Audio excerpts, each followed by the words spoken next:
Olá, meus amores. Essa aula de hoje vai ser surreal. Vocês costumam usar essa palavra? E se usam, vai ser em que contexto? Mas vamos partir para a unidade 2 do livro de arte, onde a gente vai estudar o termo surreal, surrealista e outros derivados da mesma palavra.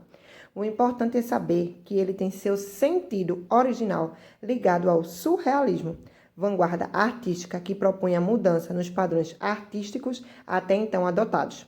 Composições críticas semelhantes ao dos dadais, que a gente estudou há 15 dias atrás, tanto na questão artística quanto politicamente.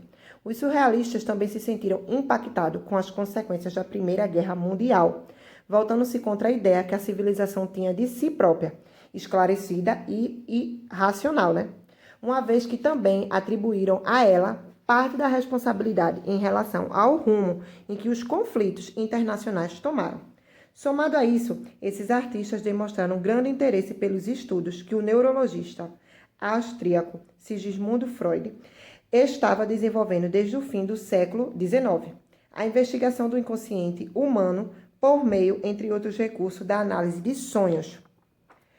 Mesmo que os surrealistas tivessem grande interesse em sua obra, Freud não demonstrou simpatia pelo movimento artístico e por isso não contentou a ele.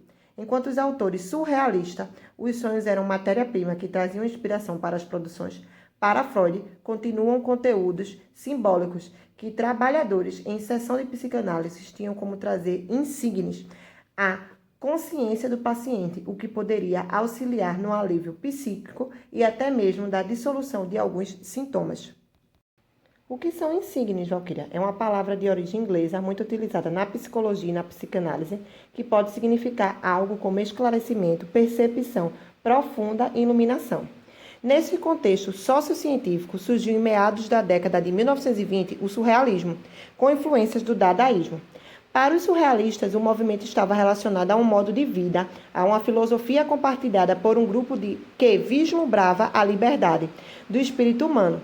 Assim, para artistas como Max Ernst e Salvador Dalí, o mundo deveria ser visto através do maravilhoso e do fantástico, sobre a prisma da superrealidade, como forma de ver além do real. Dessa maneira, criticavam a realidade e a razão, passando a atribuir ao sono uma das significativas fontes de conteúdos inspiradores.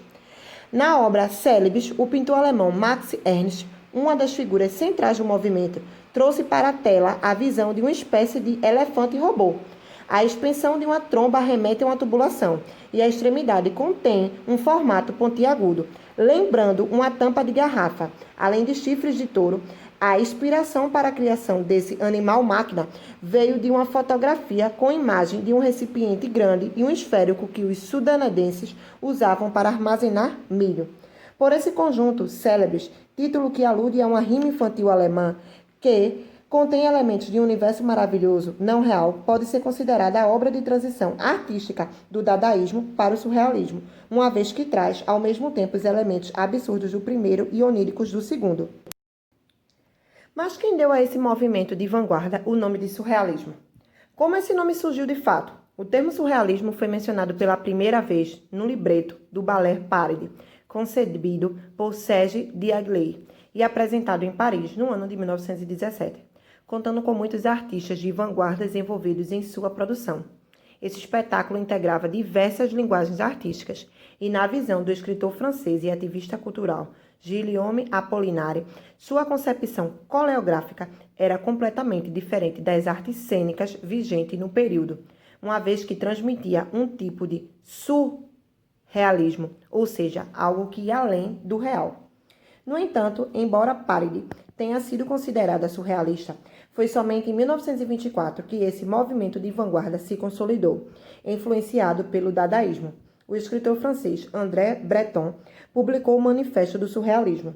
Nesse texto, ele expressou o desgosto de um grupo de escritores diante das desastrosas consequências da Primeira Guerra Mundial, propondo uma literatura que se opunha à que estava vigente naquele período. Com esse manifesto, Breton e outros artistas se rebelaram contra a razão, buscando, no desbloqueio do inconsciente, a palavra-chave para inspiração artística. Para tanto, valiam-se de técnicas como a livre associação de ideias e a escrita automática, por meio das quais o pensamento podia fluir de forma livre da mente para o papel, realizado por meio de procedimentos variados e assumindo diferentes formas nas diferentes áreas do fazer artístico, como a literatura, as artes plásticas, o cinema e o teatro. O automatismo tornou-se uma das práticas fundamentais do surrealismo. Beijos e até a próxima aula, onde eu vou continuar e deixar as atividades para vocês.